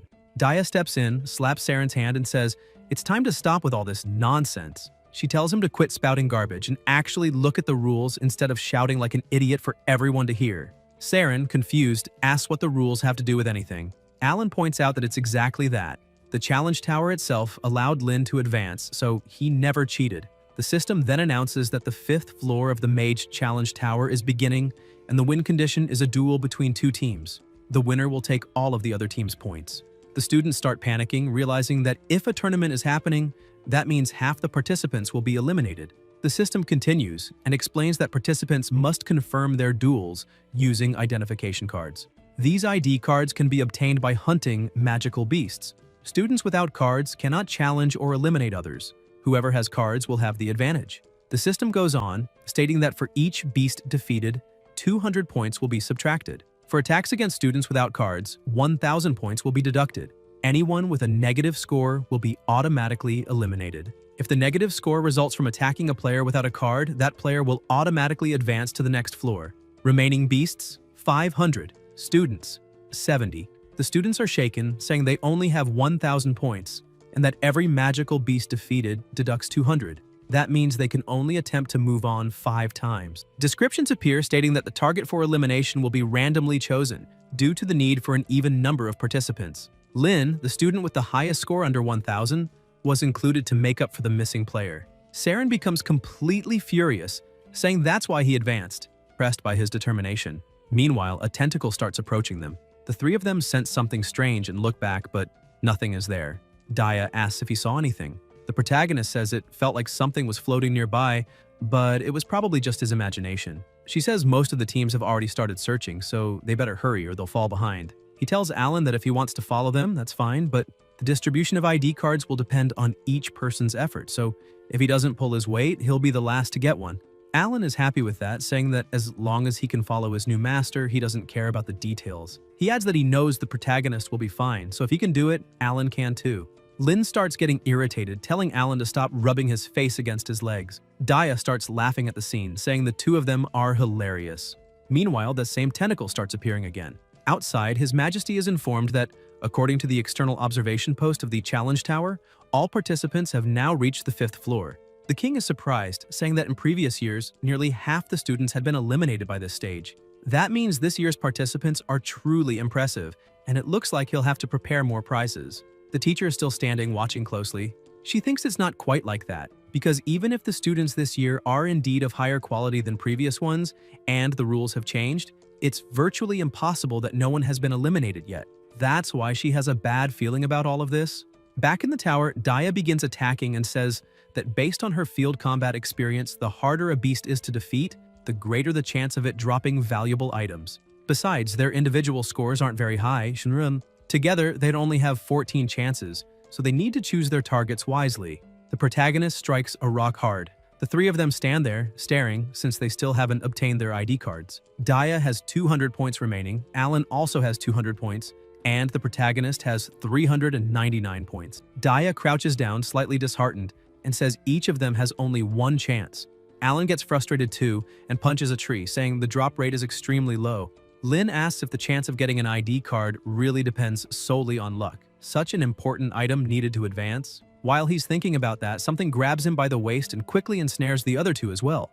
Alan yells that it's a 3rd-rank beast, the man-eating plant. He's confused, saying the 5th floor should only have 5th-rank beasts, so why is that thing here? Lin notes that he was so lost in thought he didn't even notice it approaching. He says the creature isn't complicated to understand, but once it chooses and marks its prey, it immediately calls for reinforcements and won't stop until its target is dead. If caught by one of them, it's best to fight with everything you've got to escape as quickly as possible. He looks to the side and sees that no one is moving a muscle to fight back. He realizes that's because everyone knows a beast of that rank won't drop an ID card. Seeing no way out, he figures he still has 399 points, so he won't be eliminated right away.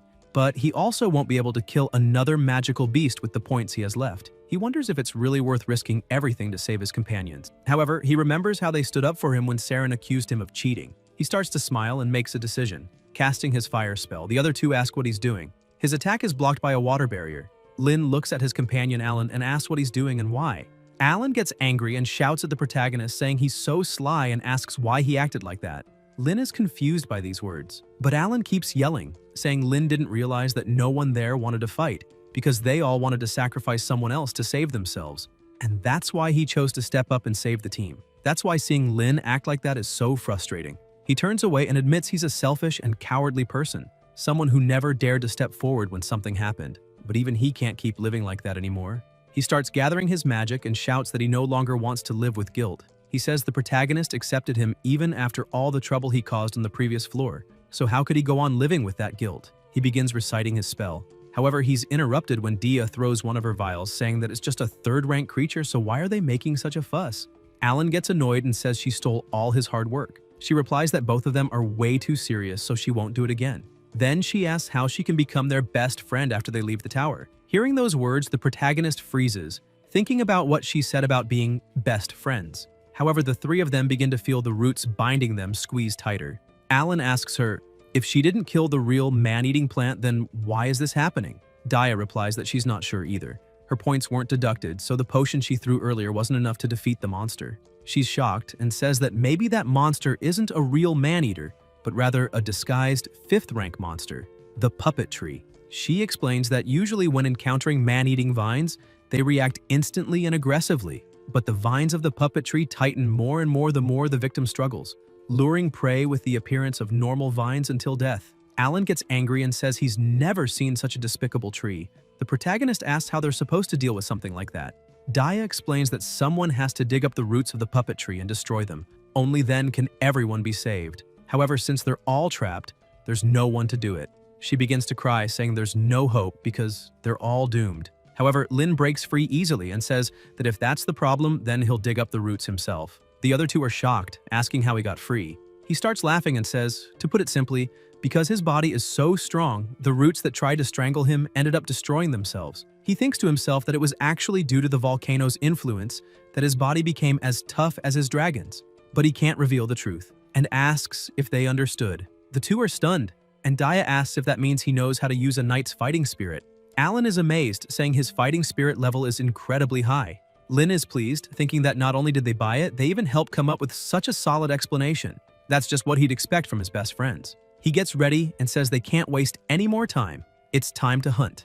Somewhere else, Saren keeps bothering his president, questioning why he's acting that way when he said they'd duel on the 5th floor. The girl with them yells for him to stop this nonsense and asks if he doesn't know that attacking a non-random target results in a 1,000-point deduction. She asks if he wants the president to be eliminated. Saren yells back that he knows, but he just can't understand why his leader wants to meet with the protagonist.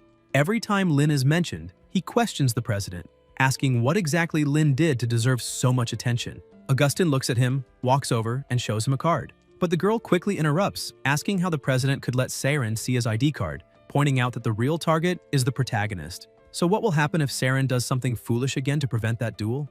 Augustine replies that it won't matter. Saren will never be able to face Lin on equal footing. Saren is left in shock by his president's words. He stands there, trembling with rage, wondering if he truly will never be able to defeat the protagonist, and why his president would say, but the soil is extremely hard. He thinks those roots know exactly how to hide. He keeps digging, thinking it should be soil, but it's as hard as metal. Even with a body as tough as his dragon's, he'll still get hurt if he keeps digging non-stop. However, Dia had said the roots are about 2 meters below the surface, so he should find them soon. Alan thinks the protagonist is pushing himself too far. Daya agrees, saying that even if that magical beast could drop an ID card, Lin could have abandoned them long ago, saying he'd been wondering why he couldn't find it. And now, it's clear. It keeps moving. He punches toward the root, telling it to stop, but it keeps crawling and he keeps striking. Suddenly, his body begins to be enveloped by a light armor, and he hears the spirit of wind, who wanders between sky and earth. Hear my prayer and clothe our warrior in battle gear. Water also begins to gather around him, and he hears, oh, glowing water, our compassion endure that level of vine pressure. Alan agrees, saying they're about to repay the help because how could they let him do all the work alone? Lin looks at his companions and thinks that, despite having defeated countless beasts together, only at that moment did he truly realize that they are a real team. One of the water blasts hits the root, flinging it into the air. The protagonist takes advantage of the moment and uses his fire blade to slice it in half. The tower system appears, congratulating him, Daya, and Alan for earning their identification cards. Lin is happy and asks if that obedient thing really had an ID. Was it the one that appeared? The other two are finally released, and Alan says he did an excellent job and managed to get his ID card. Daya adds that he should keep the certification because he deserves it. The protagonist turns to them and says it's not quite like that because it's not just his ID card. He shows that he has 3 of them. The two get extremely excited and ask if a magical beast can really drop that many cards. The magic tower announces that, in light of the battle against the puppet tree, key information and clues were provided. Daya is recognized as the Guardian, having shown strong perception and spotted the root's movement. Alan is recognized as the Observer. Rushing to the front line and landing the final blow, Lin is recognized as the Interceptor. Each team member can receive 1 ID card. The protagonist says it's because he wasn't the only one recognized. This was thanks to teamwork. Alan starts crying, saying that even he was acknowledged. He hugs the protagonist, saying it's all thanks to him. Daya is also overjoyed, saying that if it weren't for Lin, they wouldn't have gotten this far. They agree it's now time to hurry, train, and prove they truly deserve their ID cards. Alan is happy, saying Daya gave him an incredibly good elixir because he's fully recovered. Even his fruit was restored. He asks if she wants to become his older sister. She's confused, asking why he loves having older siblings so much. While the two are talking, the protagonist looks at his ID card and sees that his opponent is Augustin. Daya says her opponent is the vice president, Grenna, and Alan says his is Saren. But once he realizes what he just said, he freezes in shock, remembering how strong his opponent is. He runs over to the protagonist and clings to him, begging him to save his life. Lin tells him to use the determination and mindset he had when they were defeating the puppetry because he is the team's observer. Suddenly, some attacks come toward them and the protagonist notices. He shouts that a sneak attack is incoming, uses his shield to protect them, and warns his companions to be careful. He keeps focusing on building a counterattack but realizes that the magic is extremely powerful and his shield can't hold it. Alan grows worried and asks why the protagonist helped block the attack, saying he doesn't feel worthy of being saved by his captain. Lin, even while injured, says there's a reason Alan calls him older brother. Daya tells everyone to stay alert. Saren appears, laughing, consumed by hatred. He starts shouting, asking if his president is watching, demanding he look at the protagonist and questioning if he still thinks Saren isn't worthy of facing Lin since he can't even withstand one of Saren's attacks. Daya asks why he always resorts to sneak attacks. Alan agrees and says that, besides, the opponent Saren should be after is him, not Lin. Alan keeps questioning if Saren isn't afraid of being eliminated for randomly attacking an opponent. Saren starts laughing and asks what he's talking about. He never attacked the protagonist. His target has always been Alan. He prepares another attack, saying he never focused his strikes on Lin. It was the protagonist who helped Alan block it. He says Alan had already entered the floor before, so he should know. The tower uses the block target to determine the opponent, and since he stepped away and ran, he wouldn't be able to do anything now. He launches his attack, and Alan says winning without fighting fairly will only make more people despise him. And someone so body. Alan has a moment of realization and sees he needs to act. He begins asking the water to convert and follow the flow of magic, revealing the real one. He carefully observes the battlefield and quickly finds the real one, saying that he's right there. As soon as he gets the information on where the real one is, the protagonist dashes like a true flame bolt and charges toward his opponent. Saren only smiles, asking if the protagonist is really going to attack him head-on like that. However, the protagonist doesn't attack him. He grabs him, asking what he just said, questioning if it wasn't the tower that determined the opponent, saying he's always been attacking alone. Saren gets scared and asks what he's trying to do. The two start falling off the cliff and Saren panics. The protagonist asks him if he has time to use the wind wings and uses his firepower to push them even faster downward. The two crash hard into the ground, creating a large crater. The protagonist gets up with a lump on his head, saying that really hurt. However, thanks to his body's resilience, he's fine. His team runs over to him, asking if he's okay, and Dia asks why he always does that kind of dangerous thing. He smiles, saying that at least greater than the protagonists. Besides, he knows many more spells, but on the previous floor, he didn't dare rely on his own strength to earn points. And even on the 5th floor, he tried to take advantage of the fact that the protagonist couldn't attack him to try to win. He asks again if Saren really isn't confident he can win in a one-on-one fight without using those little tricks. Saren gets angry and asks what he's talking about, claiming to be extremely confident, and tells the protagonist to stop joking, saying he didn't treat him as an opponent because he just didn't think he was worthy. Lin gets irritated and says the truth is that he's just trembling in fear of losing a direct confrontation. All bruised, Saren is left speechless and begins to remember what he was thinking before. On the previous floor, he started to wonder whether the protagonist could kill more beasts than him. Seeking luck and trying to stay safe, he thought he had to stop him from leveling up. Then, on the 5th floor, while searching for Lin, he also began to question if someone who survived a volcano really couldn't be stronger than him. He thought he couldn't let the president look down on him like that. Coincidentally, he wanted to eliminate that Alan guy, and since that was the case, he would use the protagonist to defeat him. Lin continues insisting that Saren is just afraid of losing, and that's why he never dared to face him head-on. He says he's not even talking about Augustine because who would approve a coward like him and function? Some people who were killed inside the tower remained there. Their companions began crying, asking why they were still there, since they should have been immediately taken outside upon death. Grenna continues explaining and says that after that, the protective layer started to fail, and even those who were killed by beasts were not transported out of the tower. There were people who died at the hands of others. Saren is confused and asks how that's possible. Lin tries to access the panel and says it definitely looks scrambled. Alan also gets scared, saying he nearly killed someone for real. He'd better keep relying on that luck. The monster begins to move aggressively, creating strong gusts of wind around. As soon as the monster appears, everyone is stunned by its size, questioning how it managed to get in through some hidden part of the tower. since there's no record of such a demonic beast in the books. They also worry since without the protective layer, how are they going to defeat that kind of monster? The monster makes another move, scaring the people who scream that even its tentacles already possess immense power. While some students run, screaming and wanting to leave the tower, Augustine and Lin prepare to strike back. He uses his lightning and charges in. People are impressed by his courage. The protagonist also uses his instant fireball, and the students realize that it's not just the president, but even the one who entered through the back door is confronting that abomination. Alan gets irritated and asks who's the student saying he entered through the back door, because he won't allow anyone to talk like that about his older brother. He emphasizes that if the student is a coward and wants to hide in his shell, then he should just shut up and get out. The student also gets angry and even scared, and with a trembling voice, asks who Alan is talking about, because at no point did he say he would hide. He starts running toward the monster, saying he's going to fight too, because he's not worse than the first-class student. The president and the protagonist remain on the front line, using everything they have to attack, but they realize that the damage dealt to the monster is so small that they soon realize they're about to be attacked. The protagonist thinks that he has a strong body, but Augustine won't endure this blow. The president thinks the same, that he can dodge the hit, but the protagonist can't. Maybe it's because of that guy. He remembers that the students were running away until they saw the protagonist charging forward, and then decided to change to possible to win with such inferior power. He starts wondering how to defeat that type of spiritual beast. Reflecting on the word spiritual, he remembers that some time ago the butler told him he had reached the 3rd level and could therefore inherit the dragon's power. After using it, this power can shock lower-ranked beasts, and the greater the level difference, the longer the stun time. He thinks that now he also knows how to cast spiritual spells with their dragon's power.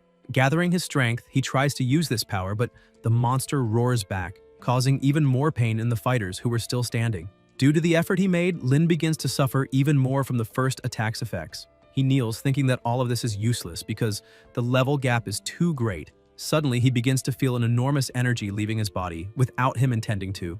Yiya's spirit starts forming around him and roars back at the monster. Yiya's presence is so strong that it paralyzes the monster with a single roar. The monster, realizing there's a presence even more terrifying than itself, is frozen in shock. The president takes the opportunity to counterattack with everything he has. The attacks begin hitting the monster, causing it to stop moving. Grenna falls to her knees on the ground, already exhausted, and says that creature has finally stopped. Augustine, who is still standing, asks if his vice commander also felt that.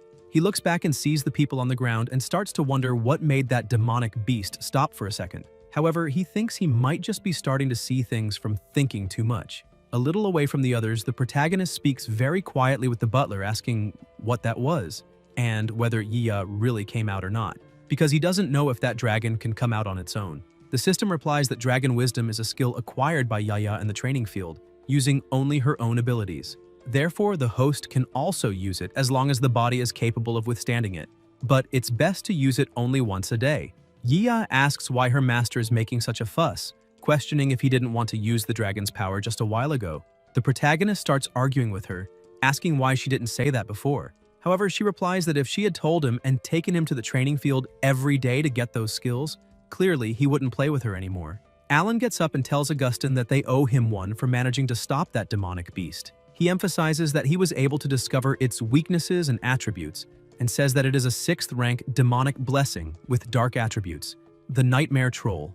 Grenna begins to ask how a nightmare troll could be so big, and says that, besides that, it should have scales. Alan, exhausted and trembling, says he's not so sure, but his magic says it's a nightmare troll. If they don't use light attribute attacks, it will be difficult to deal with it. The president thinks that now everything makes sense, and that's why the attacks weren't working on that thing. That also explains why the light attacks caused a bit more damage. However, they only have 2 light mages, and that's not good at all. Alan continues speaking and says that on top of all that, compared to normal nightmare beasts, if that monster takes someone into the nightmare, suddenly an attack hits the president from behind. Saren had betrayed him. He turns around asking what's going on, and Saren just keeps laughing with dark eyes and a strange aura coming from his body. He starts laughing, saying that he finally managed to defeat the president, and emphasizes that now he is the strongest student at the Sacred Academy. Grenna quickly uses the light bind to restrain him. She turns to speak to Alan that Saren is. However, he starts laughing too, and as he lifts his head, his eyes are also black, and a strange aura comes from his body, hanging behind. Confident, he shouts that they should leave the Sacred Academy's future to the best mage in the academy. He begins gathering an incredible amount of energy in his hand and charges to attack the monster, shouting that it must return all the students immediately. Grenna is happy and tears start to stream from her eyes, seeing that her president managed to level up. Even the protagonist is moved by that, saying that unexpectedly he can no longer hate that person. Augustine keeps looking at the monster after delivering his attack and wonders if this time it was effective. However, he realizes that the monster withstood all the attacks without suffering a single scratch and destroyed the binding magic with just one strike, leaving only 10 people left to attack. This makes him doubt whether an attack at his current level will be effective or not. Suddenly, another tentacle shoots out from the monster and strikes his head as well. He begins to lose his energy, and the other students start attacking, trying to help their president. The launched attacks hit the tentacles, but nothing happens. The monster simply unleashes another attack, creating immense pressure and hitting the remaining standing mages. Lin becomes worried, saying that this damn trauma, if things continue like this, everyone will be defeated. He asks the butler if he can keep using Dragon Wisdom. The system appears, asking the protagonist to stay calm as this skill can't be used excessively. The first use is very defensive, but the more it's used, the more side effects it causes, even resulting in the user's explosion. Lin doesn't care anymore and simply uses Dragon Wisdom, bringing Yiya's spirit back to the battlefield. The monster stares at it and the protagonist feels the side effects all over his body.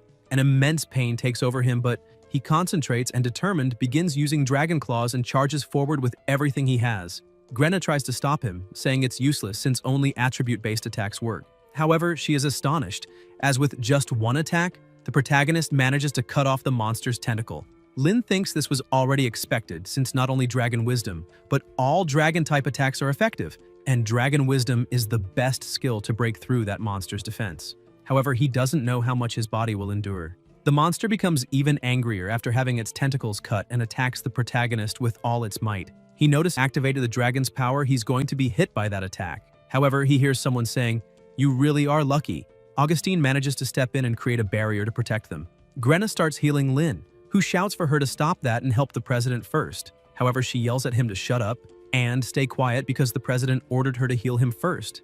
The protagonist is confused and the president says he really figured it out. He emphasizes that he doesn't exactly know why, but among everyone there, the only person who was effective against the monster was Lin. And with a smile on his face, he says maybe being lucky is also important in that kind of situation. He continues looking at the protagonist and says he really doesn't have much optimism about his future. However, even so, having a bit of self-esteem is still good. He emphasizes that Lin should use all the luck he has to survive and asks him to give some of that luck to the others too. Suddenly, the monster. Seeing this, the protagonist starts screaming like this. She asks the king to allow her to go in first, since one of her colleagues detected the aura of a dragon coming from the tower. Both the king and Gwyn are shocked by this. The king asks if humans hadn't already sealed all the dragons in the Eastern Rift Valley. That past catastrophe cannot happen again, so he questions where that dragon came from. Inside, the protagonist is still flying beside the monster. He says this is great because as soon as he released Yiya, the monster stopped focusing on the students and is only targeting them now. While flying, Yiya tells him there are other humans lying nearby.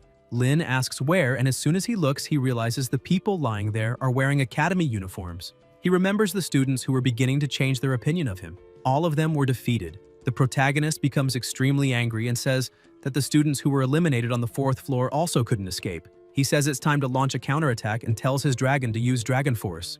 Yiya lets out a powerful roar, making the monster tremble all over. They split up and the protagonist tells her to attack from the left while he goes all in from the right, since they first need to eliminate all those annoying tentacles. With fast and precise attacks, they manage to cut off all the monster's tentacles and it starts trying to flee.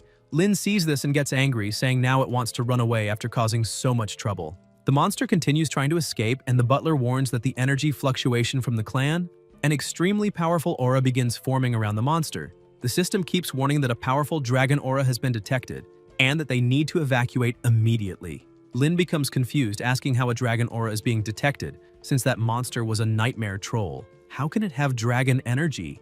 Yiya begins to get angry and says that's why she was feeling something strange while fighting. That monster has black scales, dragon scales. The protagonist is even more confused, as Grenna said, nightmares don't have scales. Yiya begins to get furious with the whole situation and says that bastard dared to attack her, a member of the dragon clan. Retaliate. The protagonist tells her to jump immediately and dodge the attack, but she questions if he really wants her to flee. She counterattacks with her powerful flames, blocking the attack, leaving the protagonist impressed with everything. However, that being gathers even more strength and attacks again, causing immense pressure. This time, its attack hits Yia directly, causing an explosion in the area. Wounded, she says that creature, which is neither dragon nor beast, still masters the magic of the Dragon Clan. Lin realizes his companion is seriously injured and won't withstand another attack of that magnitude. He tells her she doesn't need to face it head-on, using magic, and emphasizes that from now on, she must follow his orders. However, Ya asks if the protagonist is saying her magic is weaker than that freeze. They'll attack from above. She decides to listen and dodges, and he thanks her for it.